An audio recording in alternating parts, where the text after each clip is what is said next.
4 месеци по раскопувањето на коловозот и поставувањето на колекторскиот систем за атмосферска канализација на улицата Страша Ербапче во Кочани, започна санирањето на асфалтната површина.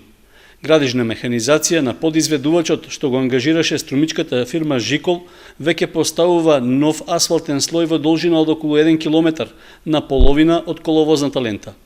Со тоа конечно започнува да се нормализира сообраќајот на патниот правец, што води кон спортско-рекреативниот центар Пониква и останатите културни и духовни објекти во регионот.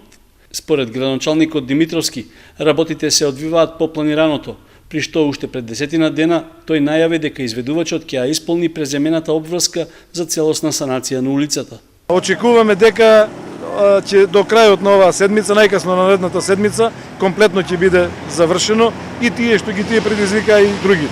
Барам апелирам уште еднаш до граѓаните да имаат разбирање, бидејќи градежните активности се водат во летниот период и да имаат разбирање за тоа што имаме отежнување на движењето и на пешаците и на возилата.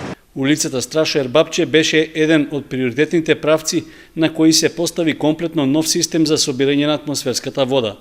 Во меѓувреме слични градежни работи се изведуваат и на улицата Роза Петрова, што заедно со соседната 1 мај треба да овозможи за окружување на новиот колекторски систем во западниот дел од градот. Според најавите, по завршувањето на двете главни линии, ќе следуваат градежни работи на улиците 9 мај, Тодосија Паунов, делот Браќа Ставреви, делот 14-та бригада и останатите. Реконструкцијата на коловозот е вклопен во сумата од 1,1 милион евра, колку што чини целиот проект за изградба на атмосферската канализација.